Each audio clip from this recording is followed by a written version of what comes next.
Hello, everyone. Welcome to the webinar, and thank you for joining me today for the webinar for the DLI-DEL program for the year 2023. My name is Suha Katsia. I'm a program officer in the Division of Research at NEH, the National Endowment for the Humanities, and I'm the team lead for the DLI-DEL Fellowships program.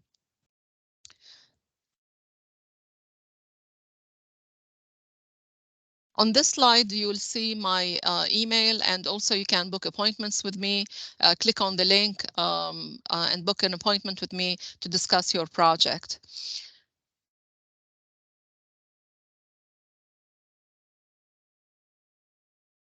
On this slide, you have the contact information for the DLI-DEL Fellowship team in the Division of Research. The team includes my colleague Jennifer Untelan and myself, plus other colleagues at NEH. So feel free to reach out to us, and also you can send your inquiries, information about your project and how what kind of help you'll need to the program's mailbox, which is delfell@neh.gov. Today, I will introduce you to the NEH and its history, then talk to you about the DEL fellowships in detail. After that, I will introduce you to two major fellowships that you might be interested in applying for, namely the Scholarly Editions and Translations Program and the DLI-DEL Senior Research Grants Program. Both of these programs are institutional. They offer institutional grants, which means that they are not open for individual applicants, unlike the fellowship program. After that, I will give you an overview of the review process for the applications and offer some suggestions about preparing strong applications. The webinar ends by giving you our contact information and the links to booking office hours online and joining our weekly Q&A group on Tuesdays from 3 p.m. until 4 p.m. So this is part one of the webinar. This is where I will introduce you to the NEH and its history. The NEH is a federal agency founded in 1965 to support all areas of the humanities through project-based grants and fellowships using a merit-based peer review evaluation system. The NEH is funded by you, the taxpayers. You may wonder what is meant by the humanities. It basically covers all types of disciplines that examine human language, thinking, written output, cultures, societies, history, art, media, religion, criticism, jurisprudence, philosophy, archaeology, linguistics, including documenting endangered languages, communications, and other disciplines that examine the actions and outputs of humans. In short, NEH funds any type of research that reflects our diverse heritage, traditions, and history as human beings. Moving on to the second part of the webinar, and this is where I introduce the DLI-DEL Fellowships to you and its history and the documents and how to prepare the applications. The Dynamic Language Infrastructure, DLI, and Documenting Endangered Languages program, DEL, is run in partnership between NEH and NSF, the National Science Foundation.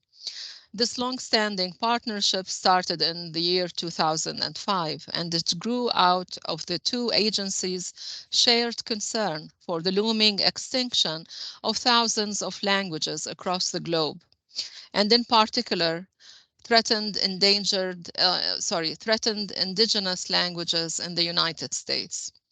Since the fiscal year 2006, NEH has funded more than 105 fellowships in the DEL program. Awarded projects documented endangered languages in North America, such as Alaska, California, the Southwest of the US. It also documented endangered languages. The projects documented endangered languages in Canada, Central America, Amazonia, the South Pacific, especially Indonesia and Papua New Guinea, and other parts of the world, including Africa. Overall, the projects are spread across the globe. And these are all projects funded by this program. At the NEH, two divisions manage DEL applications. The Division of Research oversees the DEL Fellowships grants, and that's the program I'm going to discuss with you today. The second division is Preservation and Access, which manages the DEL Senior Research grants. I will speak briefly about this program later on in this webinar. NEH and NSF meet frequently to discuss ways to improve the DEL program. For example, since the year 2019, the amount of funding has been in the amount of $5,000 per month for 6 to 12 months. And the grant period can be split into two periods. In 2023, this year, the two agencies met again and they agreed to give the applicants the option to work half-time or full-time or in a combination of both for the DLI-DEL projects through the fellowships program.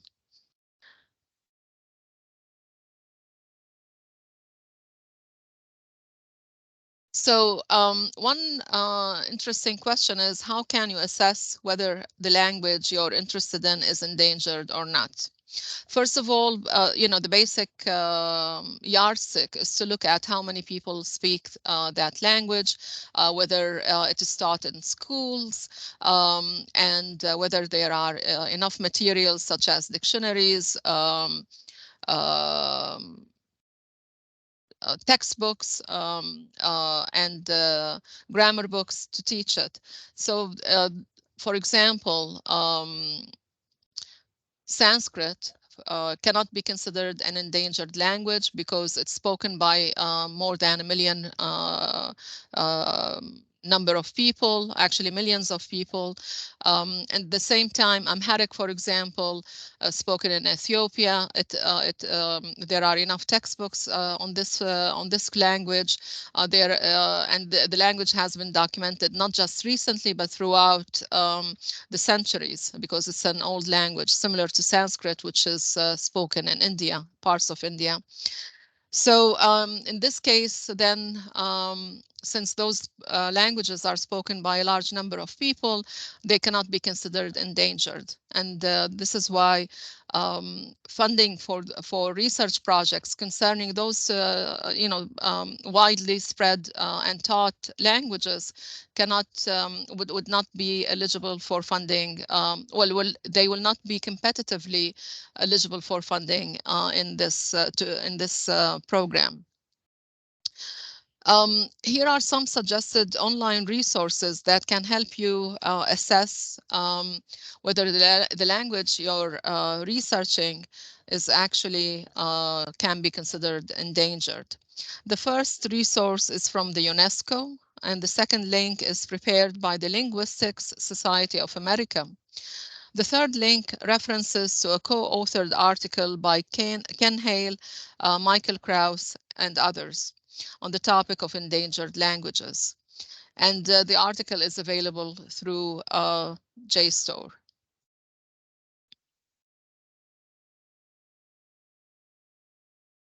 DEL fellowships are individual grants. They are not offered through or to institutions. The payments are made to the individuals, to the individual applicants themselves. And those scholars may or may not be affiliated with an academic institution. The fellowships are open to adjuncts, retired faculty members, independent scholars, and other contractual teaching faculty members. The fellowships support projects that will lead to archival documentation and or publishing scholarly articles, books, book chapters, dictionaries, digital material, grammar books, other scholarly resources, and translations. The shortest period of performance is 6 months, and the maximum period of funding is 12 months, or the part-time equivalent of those time periods.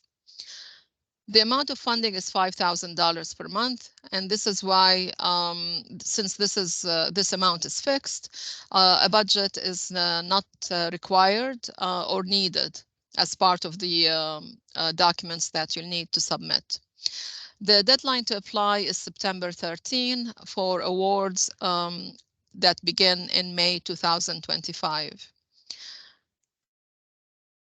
You also have the option to submit a draft before that deadline, and the deadline to submit drafts, optional drafts, is July 26, 2023. Please note that the feedback you get through from staff after submitting the drafts is non-binding, because we, as staff, we cannot really predict how the panelists will evaluate your applications. Nevertheless, our applicants have informed us that the feedback helped them improve their applications. So you are greatly encouraged to submit a draft before by July 26th, before the application deadline, which is September 30th, 2023. Eligibility. So who is eligible to apply for the DLI-DEL Fellowships? Well, USA citizens who are not enrolled in degree programs can apply for the fellowships, regardless of where they live or work. They can be anywhere in the world, and they'd be still eligible to apply. Non-US citizens and residents can also apply for the fellowships. Regarding degree requirements, a PhD is not required. I apologize for this noise. However, you must have completed your professional training before you apply, and it can be at any level, at the MA level or PhD level.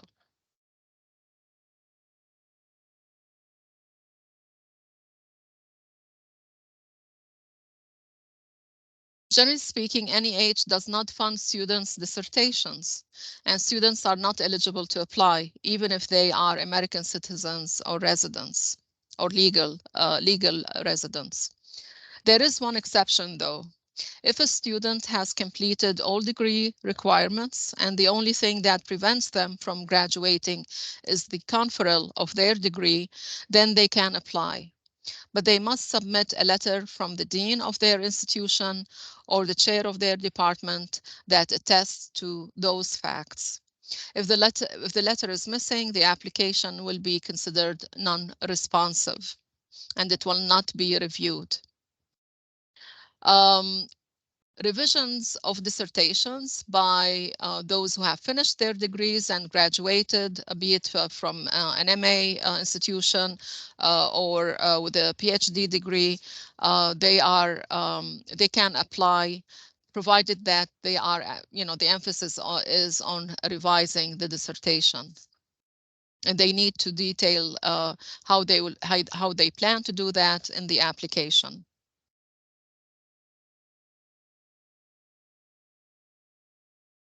DEL fellowships are for linguists, linguistic anthropologists, and sociolinguists who specialize in documenting endangered languages. If your PhD is not in linguistics or a related discipline, you will have to convince the peer reviewers in your application that you are qualified to undertake the project you propose. I would like to point out that the Division of Research at NEH offers other fellowship programs that are open to applicants who specialize in all fields of the humanities, including linguistics and including documenting endangered languages. Among those programs are the Individual Fellowships Program, Public Scholars Program, Digital Publications, Awards for Faculty, which is offered to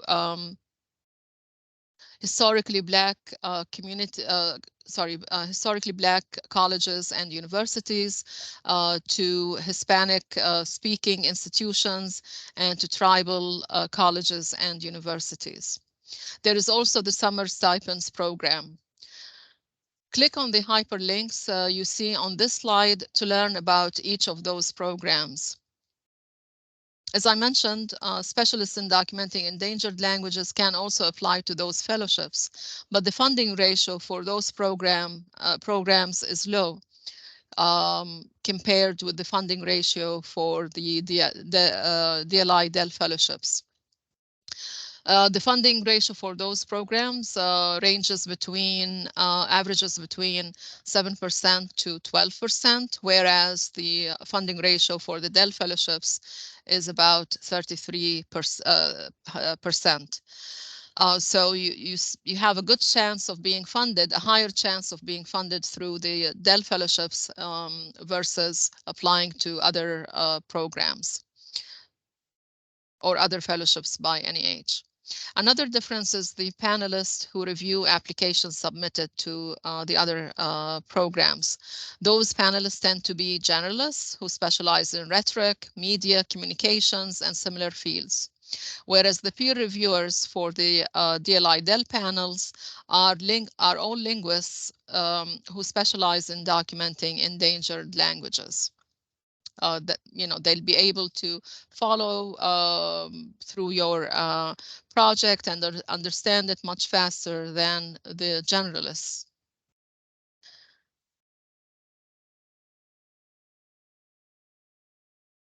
Funding restrictions. Search for section D6 in the Notice of Funding Opportunity. You have the link there on the slide. Click on it and look at the, search the document, the PDF document for D6 funding restriction, or search using the keywords funding restrictions, and you'll see the whole list of funding restrictions. DEL fellowships do not fund language revitalization on its own. However, final products such as books, articles, dictionaries, grammar books, data can be used for revitalization purposes. Another thing is that preparation or revision of educational materials is not actually funded through this program. Mainly because revitalization and teaching languages, endangered languages and native languages is funded through the Administration for Native Americans, which is another federal agency, similar to NEH. Documentaries or podcasts are also not funded through this program because it is covered or funded through grants offered by the Division of Public Programs at NEH. You can go to the webpage of public programs and check the grants that they offer. In addition, inventories and catalogs and collections are funded through NEH's Division of Preservation and Access, but not through this funding opportunity.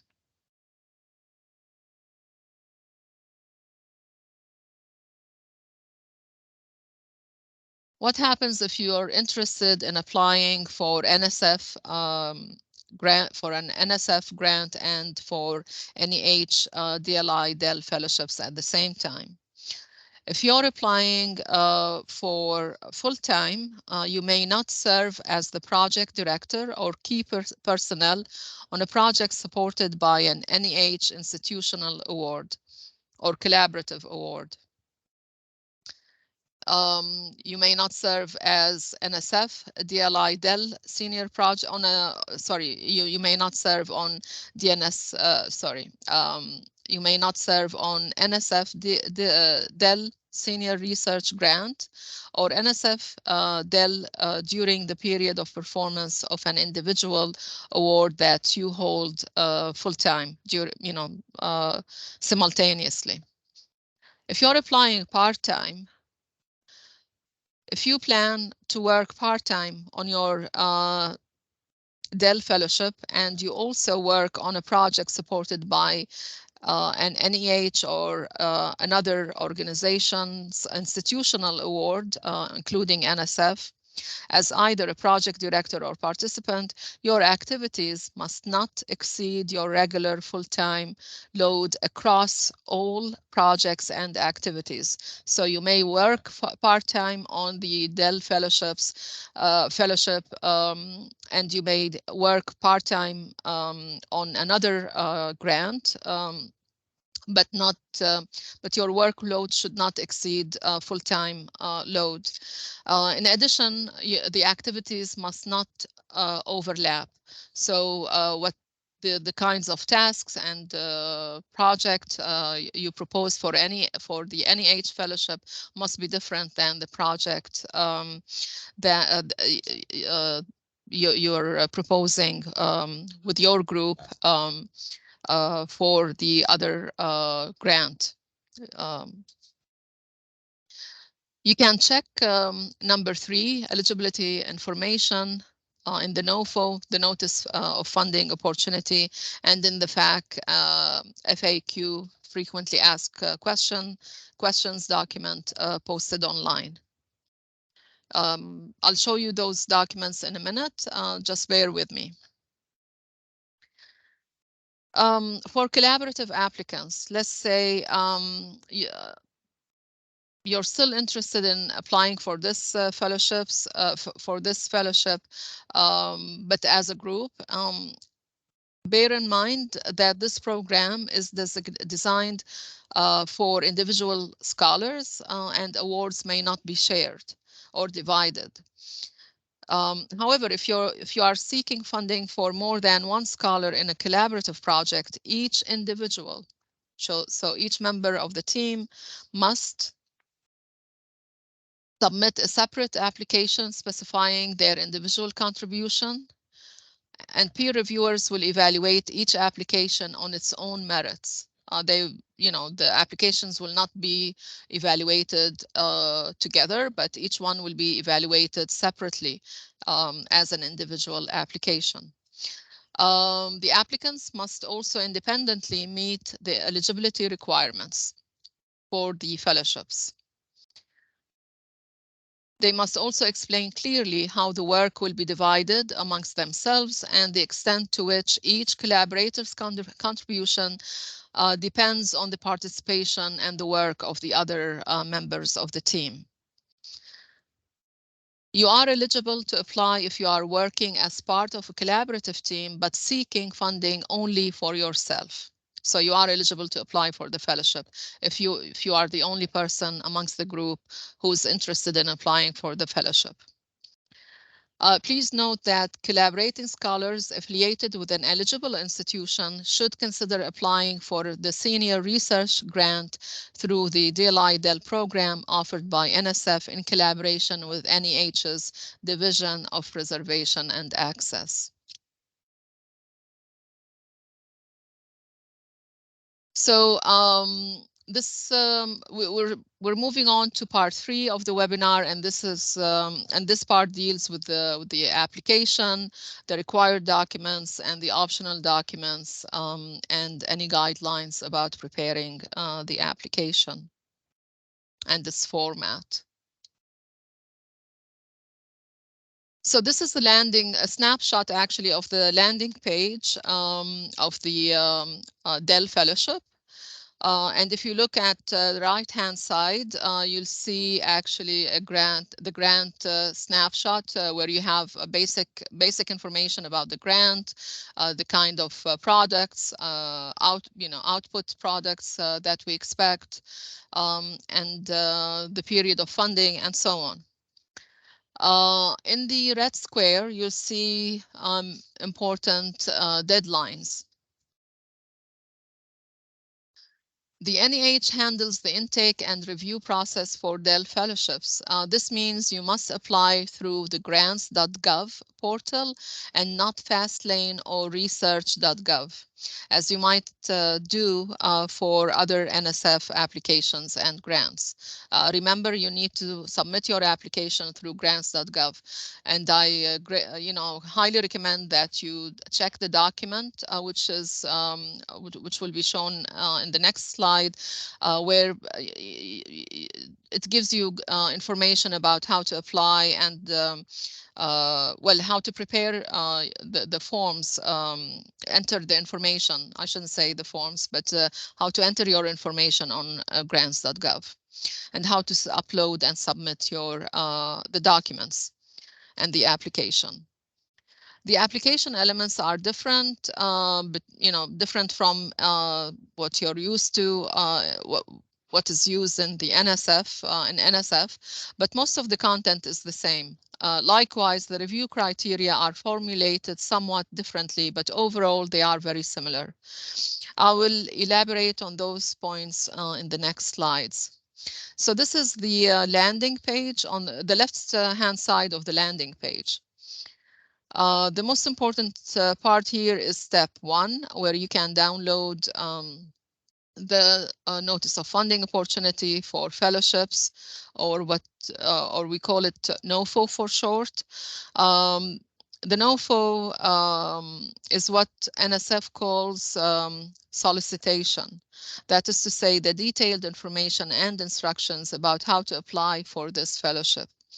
Download the PDF, read it carefully. It's a long document, almost between 21 to 25 pages. So read it carefully, keep it at hand as you assemble your application, and always refer back to it. If you scroll down the page, you'll see a document, just below the NOFA, you'll see a document that helps you submit your information to grants.gov. And next, you'll see program resources. They include a list of all funded DLI projects, narrative samples of funded projects, and the frequently asked questions page, FAQ page.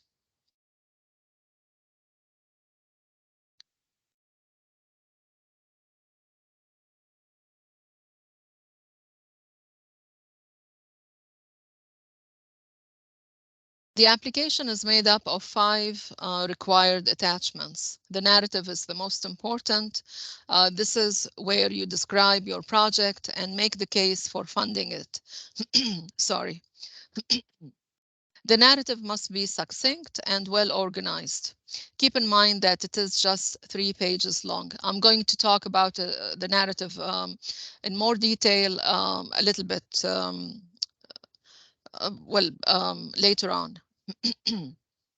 For the work plan, you should describe any preparation of your project, any preparation you have done for your project, then include a detailed plan in 3 months increments. And each increment should detail what you will do and where. Will you be traveling during those 3 months, or will you be working from your at home?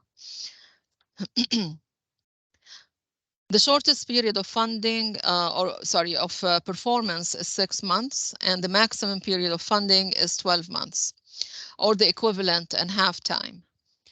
The amount of funding is $5,000 per month, which is prorated monthly for part-time applicants. For example, if you plan to work on your research project 60% of your time, the monthly funding would be prorated to $3,000 per month instead of $5,000.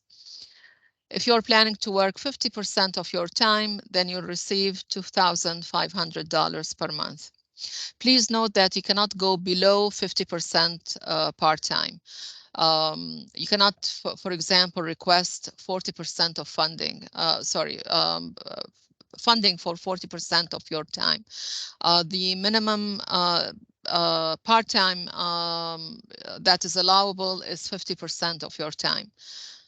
But you can go higher if you want, like you can request 70% of funding, 75%, or 65%, and so on. Since the amount of funding is fixed, you don't need to prepare or submit a budget. The work plan, sometimes what I've seen is that there is an introductory part, a paragraph summarizing the kind of activities, and then you see the applicant would prepare a table. One column would be on the months, and then the next column would be on the type of activities, then the third column would be on the location, and so on.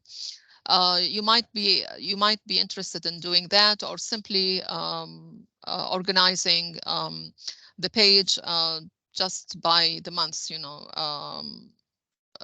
just list the months, and then next to them state what the activities you'll be engaged in, and the location where you will be. Research can be full-time or part-time. As I mentioned earlier, not less than 50% of one's time. Fellows can interrupt their work once, often to meet teaching obligations, after an initial minimum period of 3 months. And those 3 months can be part-time or full-time, or a combination of both. We receive a fair number of proposals by applicants who don't hold a tenure track position. The option to split the period of performance allows non-affiliated scholars to pursue their research without compromising their jobs or teaching contracts. If you're applying full-time, you must devote 100% of your time to the project during the fellowship. If you choose to work part-time on your research, you must teach a reduced number of courses or be relieved of work duties. In other words, you need to work part-time and devote the other half of your time to your project.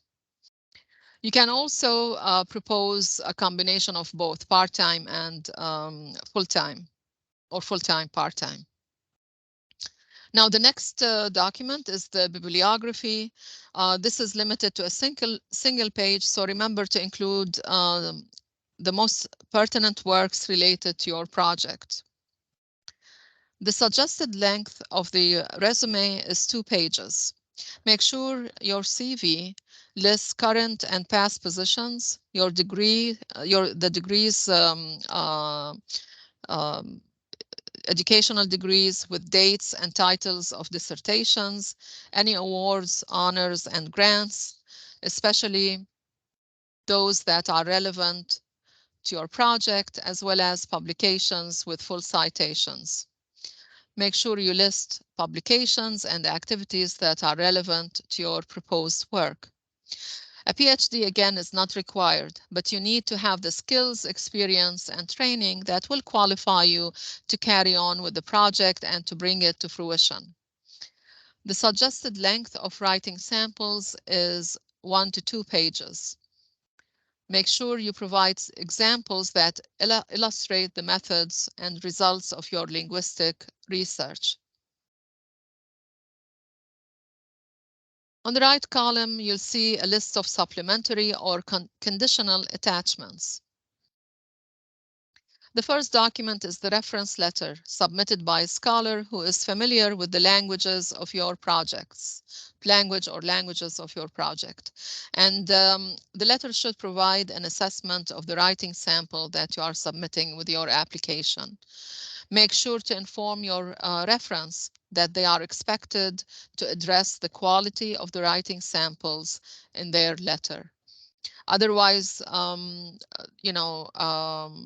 a weak reference letter might not do you, might not be effective in terms of the application overall. While a reference letter is not a required document, it may help the review panelists assess the significance of your project, the level of endangerment, and why you are the best scholar to carry out the proposed research. The next document is the letter from the speaker community, and it is particularly important if you are planning to do field work and documentation. You should demonstrate that the appropriate permissions, including copyrights, have been sought and granted from this speaker community. The data management plan is just like the document you submit for NSF applications. If your project includes language documentation, describe how your data will be archived, sustained, and supported. Include information on access and restrictions of access.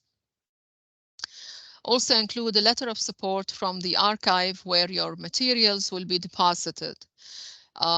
If the plans is to upload them online, then you'll need also to include or ask the person who's writing the letter of support to explain how they will maintain and sustain the website.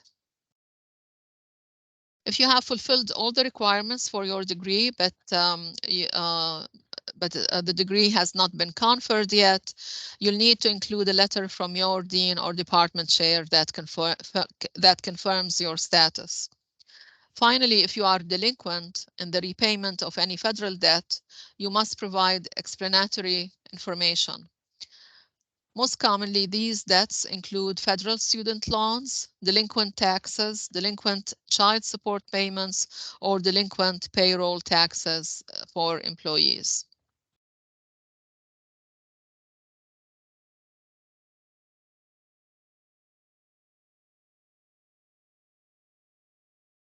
So on this slide, you'll see a screenshot of the application review information,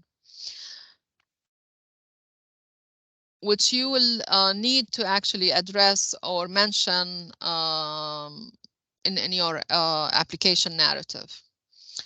This is why the application narrative is the core piece of your application. Preparing an excellent narrative is worth spending some time on, because this is where you describe your project and make your case for funding it, basically highlighting the significance. Remember that it should be free from technical terms and jargon, so that peer reviewers, especially the non-specialists who will read your application in the later stages of the review process, can understand what your project is about and why it's important. The application guidelines instruct you to use certain subheadings in the narrative. These subheadings match the 5 review criteria that panelists or reviewers use to evaluate each application. And you can check the posted sample narratives and see how they've organized the narrative, and how they've highlighted those subheadings in the narrative itself. The first subheading is called significance. This is where you answer the question about the intellectual merit of your proposed project, explain your project's goals and expected outcomes, including impact on the speaker community, discuss the level of endangerment of the language you will be investigating and the urgency of documentation and analysis. The next subheading is methods and preparation. This is where you explain the research design of your project. You can discuss the basic ideas and questions to be examined and how your research will address them. You should explain the methods for documentation and discuss the theoretical framework in relation to the research questions. Explain also specific concepts and terminology here if that's necessary. The next subheading is skills. Here you will talk about your academic background and preparation, maybe the courses you've taken, in addition to your degree, educational degree. You don't need to repeat what's mentioned in your attached resume, but you'll need to explain what work that has led up to the project you are applying for, which parts you have completed, and what are the parts you intend to focus on during the grant period. For example, it could be an expansion or revision of work you did for your PhD. In which case you'll need to explain what kind of additions and changes and revisions you'll be undertaking. Next subheading is final product and dissemination. So this is where you explain the results of your work. It could be a publication of, it could be publications of different sorts, such as archival documentation, material that you're going to archive, or a combination of those things. It could be book chapters, grammar book, or something else. For the dissemination part, you will need to explain how publications are going to be distributed and whether you will be talking about your work at one or more conferences. It's also important here to explain how you will give back to the speaker community copies of your work, and whether or not it will be made available to them. You know, the outcomes will be made available to them for free. You can also discuss here plans for sustaining and maintaining digital projects, because panelists actually take those information into account, and especially the plans you detail about sharing the outcomes of your project with the speaker community as well.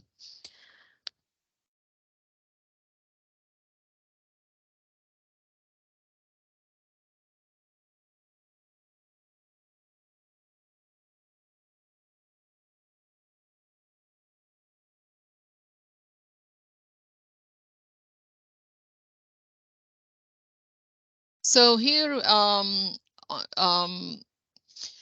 I'd like to remind you here about the format and layout of your application. The format of your application must follow the guidelines mentioned in the Notice of Funding Opportunity in the NOFO. Each required document must not exceed the allowed length. If the narrative exceeds 3 pages, it will be marked unresponsive. This is, so make sure the narrative does not exceed 3 pages long. You can use charts, images, footnotes in the narrative as long as they fit within the 3-page limit. Also, please remember that the smallest font size you can use is 11 point. Using font size 10 point would render your application unresponsive. Margins are 1 inch wide, not more or less. All documents must be submitted in PDF formats. You can find those details under section 2, called content and forms, content and form of application submission in the NOFO, in the Notice of Funding Opportunity. The NOFO actually is a searchable PDF document, so you can look up any information you might need to know about by searching the document using the keyword function, the search through keyword function.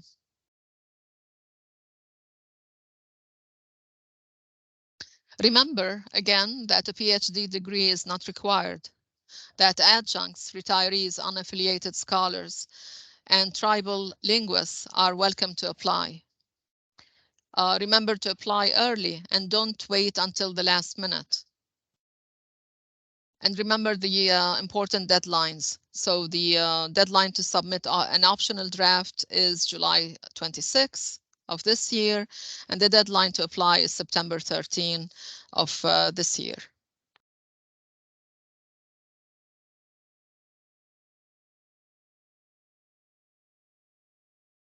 In this section of the webinar, I will talk about other or additional funding opportunities, especially two institutional grants. So the first one is scholarly editions and translations. This grant is offered through the Division of Research at NEH. Grants are awarded to institutions and organizations, not individuals, unlike fellowships. The maximum award amount is $300,000 in outright funds and up to $450,000 might be available if the applicants are requesting at least $150,000 in matching funds. The expected output: annotated editions, annotated translations. They can be in digital they can be in digital editions or print volumes. The period of performance varies from 1 to 3 years, depending on the project itself. Drafts are accepted, and the deadline to submit drafts is September 22nd of this year, and the deadline to apply is November 29, 2023. This is a screenshot of the evaluation criteria. They include significance, just like fellowships, the methods and execution, collaborators. You need to explain the skills of each collaborator and how the experience of each one of them complements the experience and skills of the other members of the team. You need to submit a detailed work plan, and then you have publication goals and outcomes. Very much similar to the DEL Fellowship. Nevertheless, it's important here when you're applying to translate collaboratively as as a team, translate a text that will contribute to documenting endangered languages, that the translation must be annotated. So that's very important. Another grant is the NSF DLI-DEL Senior Research Grant. It is a joint initiative between the National Science Foundation, NSF, and NEH's Division of Preservation and Access. It is an institutional grant that supports research and infrastructure that digitally records and documents languages, with an emphasis on endangered languages through the preparation of lexicons, grammars, texts, and text samples, and databases, advancing linguistic theory and the study of language. And projects can range from, can last from 1 year to 3 years, and the funding is up to $450,000. Eligibility, when we say institutional grants, so what kind of institutions are eligible to apply for those grants? Basically, institutions of higher education, either 2 or 4 year colleges, including community colleges and universities, and so on. The institutions, educational institutions, must be accredited, and they must have a campus located in the US and are acting on behalf of their faculty members. So the PD, the project director, must be affiliated with that institution. Another type of institution or organization that is eligible to apply for institutional grants is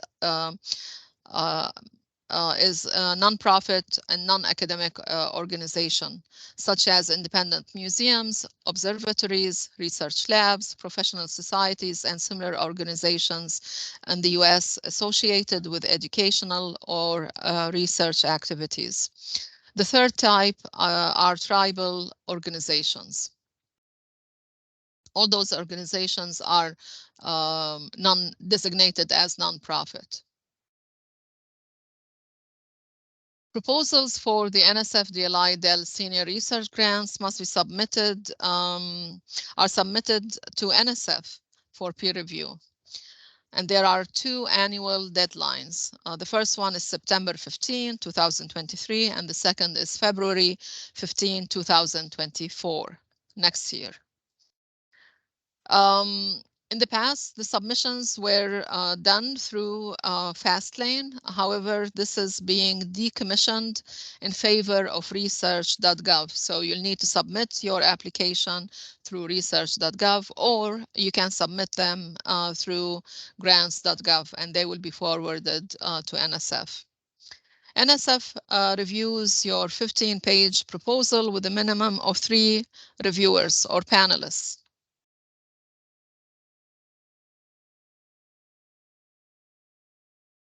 Note that the grants do not fund language revitalization on its own, but many projects include revitalization as part of broader impact. And grants are awarded to institutions, as mentioned earlier, and organizations, but not to individuals, unlike the fellowship program.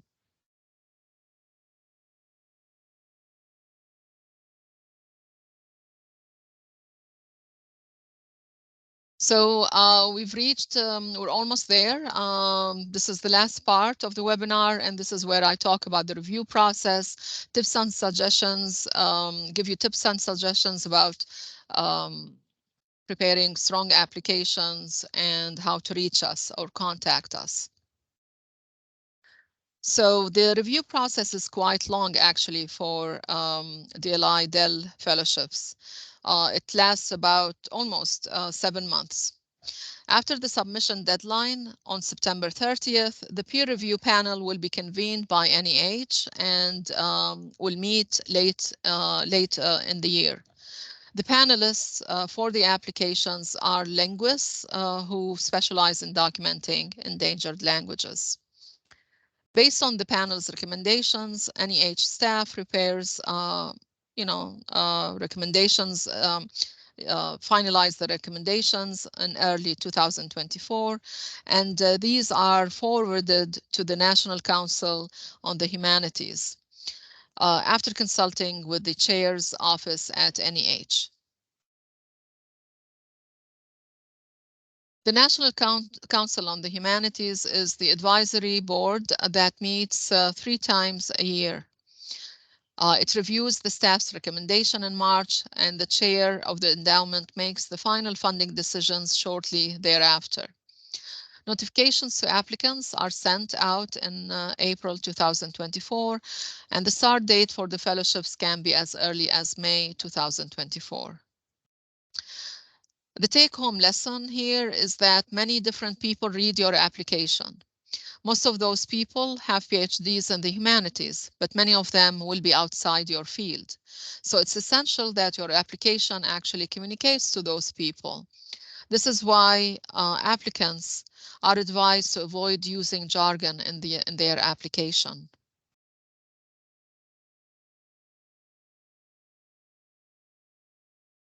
Preparing your application. Check the landing page, the main web page of the application. Read the notice of funding carefully, print it out, highlights important information as you go along, and keep it with you so that you're always referring to it. The document describes the program and its purpose in detail. It explains how to prepare and submit your materials. It indicates whether staff will read the draft application or not. It also lists prohibited project types and activities.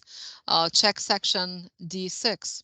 And it lists the review criteria, how your application will be judged and evaluated. Check what kind of documents you need to submit and assemble, the deadline, whether you can submit a draft or not. Check the frequently asked questions document in addition to the NOFO, the Notice of Funding Opportunity. Go over the posted samples and see how they've addressed the 5 evaluation criteria and how they structured the narratives of their respective projects. This slide summarizes some of the points I've mentioned earlier about preparing strong applications, drafting. Remember that drafting, writing, and polishing a strong application takes a lot of time, so start early. Submit your application at least 2 days before the deadline. Don't wait until the last minute. Unexpected things can happen in the last minute, a power cut, a technical glitch, so don't wait until the last minute. Also, it's very frequent, actually. I don't know, it happens to me after I submit something, at night, I keep thinking about it, and then I remember, okay, I could have actually phrased certain parts in a better way or better ways. So, I regret not waiting until the last minute to submit something when I could have submitted it earlier, and I could have had the chance to revise and resubmit my application. So if when you submit early your application and then you think, okay, I would like to change some parts of it, you can resubmit it as long as the resubmission is done by before or by the deadline, the submission deadline. In that case, NEH actually will take into consideration the last version or edition or copy of the application and will ignore the earlier submissions.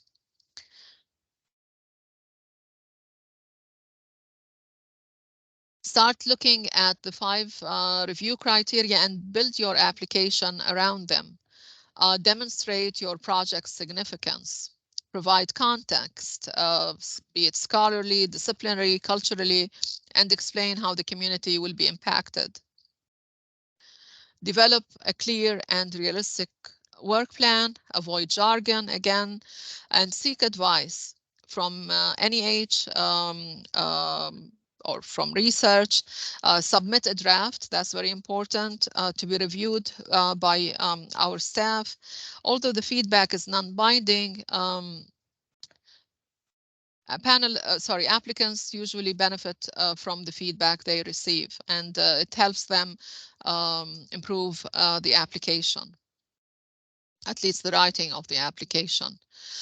Finally, check and proofread your application. This is also very important.